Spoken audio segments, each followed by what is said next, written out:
anything to do with television. That's the strange thing. I've always been a radio guy. I've never, I went to broadcast school and everything. I didn't finish, but my heart was in the radio. Bob Jones at KDIA and just different people I grew up listening to. So my heart was there. But somehow, some way, I ended up getting into television. And there was a brother by the name of Odis Jones, another brother by the name of Tyrone Triggs, who were there from the very infant stages, and we had, kind of sat up, just like what we're doing now. Right. We put some plants in the background, because I didn't know what I was doing, man. We were just some cats that knew, yeah. And so we rehearsed for, I think it was perhaps about like 9 months, just sitting in front of a piano in front of my house, just like this. And when I thought that it was tight enough, I had put a demo together and I took it up to Bay Vision East Network. Matter of fact, Bay Vision East Network was in El Cerrito, and they used to do the city council meetings up here before there was a VCAT. Oh, wow. Oh, real talk. Really? Cheryl Warren and those people used to come up here from El Cerrito and do the city council meetings, and stuff like that or whatever. Oh, yeah, real talk. And so when I thought it was tight enough, I took it up to Bay Vision East Network, and basically there was a person who will go unnamed that just couldn't understand the concept of where we were coming from or whatever, because we were just sitting up and talking music and stuff like that or whatever. And so I basically went home that night, Tim, and I cried like a baby, because I just said, wow.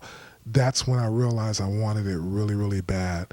And my then wife, God bless her, she said, baby, you really want this. She said, I tell you what, we don't have to use their equipment. We don't have to do nothing. So she took me to the Good Guys. Remember the Good Guys? Oh, right. Yeah, They're out of business now. I'm showing my age, you guys. And she said, get everything you think that you need. Now, I got 4 kids, mind you. They're all grown now. But at that time, I wasn't going to just kind of just be in debt like that. And I got kids to that. That's a bit more important.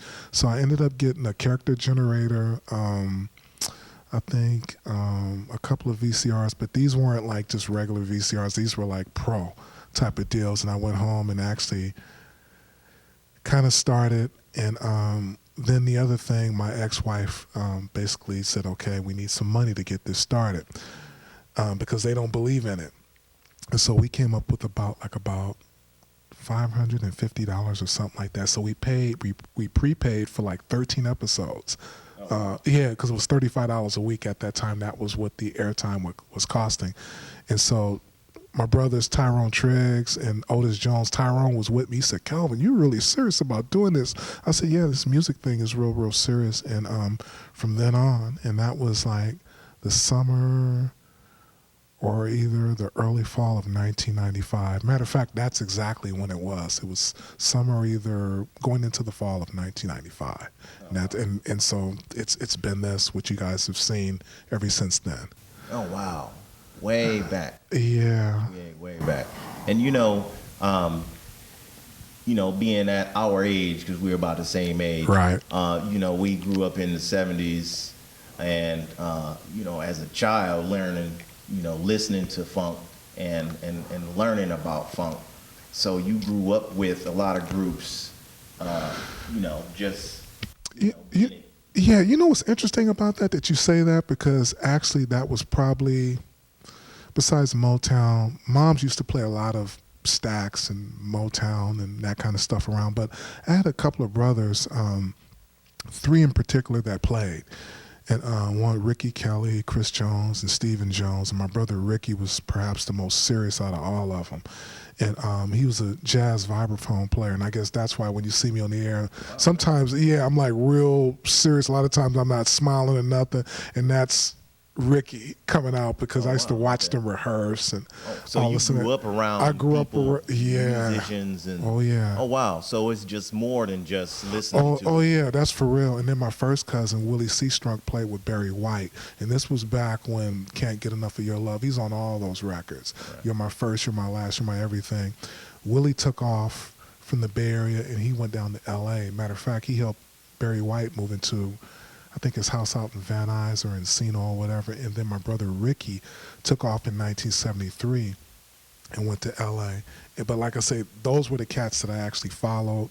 And then once I lived in LA also a couple of times during that time period, but to bring everybody up to speed, I moved to Oakland in '86, and that's where I met the guys that changed my life, because everything that I knew and thought that I knew about music, and as serious as I was, these cats, Tyrone, Triggs, Robert X. Howard, Odis Jones, Mastahn, Fanaka, and I would be really, really amiss if I didn't mention Rodney Flowers.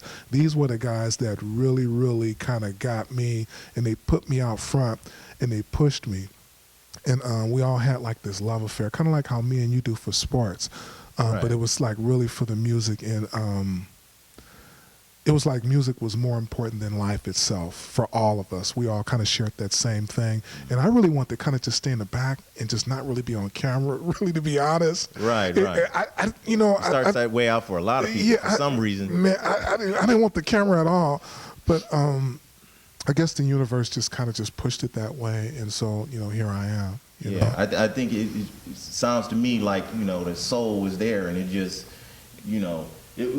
I guess just from telling me your family background, dude, it was in the blood anyway. Yeah, so, you know what I mean? Yeah. It was just kind of like, well, this is where you going. Nature just took its course, and that's, hey, where you needed to be, The other thing, too, and I'm sure you can identify with this yourself, we grew up during the same time. If you remember, we were transitioning from the 60s into the 70s, really trying to get a black identity as a people and stuff like that. And so that music was really on point. When you started talking about like Curtis Mayfield and then Marvin Gaye, what's going on and stuff like that, it would kind of set up the explosion, staple singers, just respect yourself, and just a lot of what our mental makeup would become. Even for like what you do on the sports end, a lot of stuff that you do for the community out here. And really, I have to take this opportunity over the air and say this in front of everybody watching. I thank God for this cat, because before he came up to the Vallejo area, I was the only one that was really shooting sports, shooting football, track and field. And so when Tim came along, I was like, I can get into my music really the way that I really need to get into it, because when you're trying to serve two masters, it's difficult, it's man. You know, man. Oh, yeah, it's heavy trying to, just alone trying to cover all the 5 schools in the area, and then you're trying to cover all the different sports and all that. And, a lot of people ask me about track and field. I'll be like, hey, well, that's Calvin Lincoln,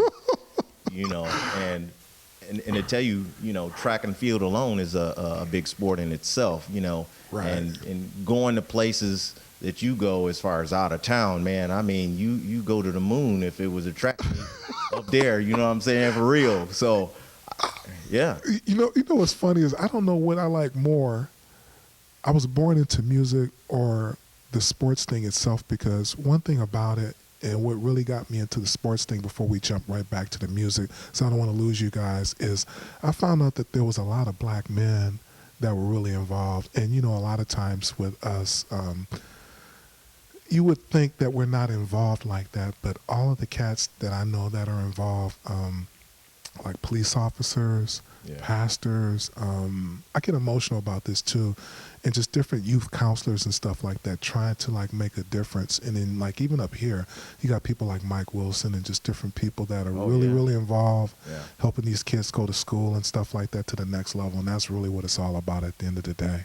Yeah. And Mike Wilson plays bass also. I don't know if you knew that. No, I've talked to Mike Wilson quite a few times, and we never even have to bust you out. But yeah, Mike plays bass. Mike actually, before Confunction was Confunction, he was actually, before they were Project Soul, he was actually involved with that situation way before they actually had a deal. Wow.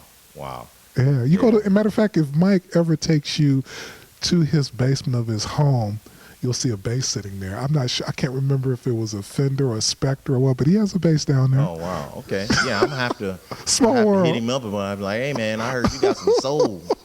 You got a special kind of bass soul on top of that. Yeah, but that's cool. It's, you never know, as far as like other people who they used to play music, and ones who just, we just kind of kick it around, play on keys or something like that. Yeah, and my man here plays also. I was with you, and I know you don't want me to tell this, but actually he's bad too. Don't let it's like the old Slits Bull commercial, don't let the smooth taste fool you. This dude is bad. He was banging out some Rick James and some Gap Band, so one day I was like, what? That's meant to, I didn't know you play. Yeah, man, so it's just funny how music, the other thing is so very spiritual.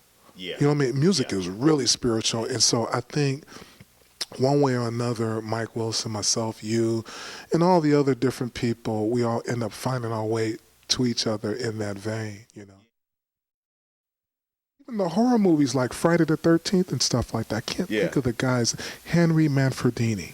Yeah. That music, and what he was doing with the synthesizers and stuff, when it was, of course, you can go to Kmart now or Walmart and get the synthesizer. But back then, it was really a big deal. Or even, I can't think of the guy who did Halloween, that doom, doom, doom, doom, doom. The music was always something that it tripped you out. And John Carpenter is the guy I'm thinking about. All these different minds and these different attitudes and these different lanes, whether it was horror movies or whether it was the soap operas like The Young and the Restless, the music was always something I think everybody in our subconsciousness, we were all grabbed by it, man. One way or another, no matter what you want to talk about, it was always there, I think, for everybody. And it kept me off the streets, man. When I look back, and like I say, I've lived in South Central LA, man. I've lived right in the Crenshaw district where you know I had to cross Adams, Washington, the Crips territory to get to school. I lived in Hunters Point. I've lived in the Fillmore. I've lived in East Oakland. And I'm telling you, that music thing was powerful. It kept me, and it kept everybody who was remotely connected with soul. So it kept us off the street, man. It kept us from being statistics. So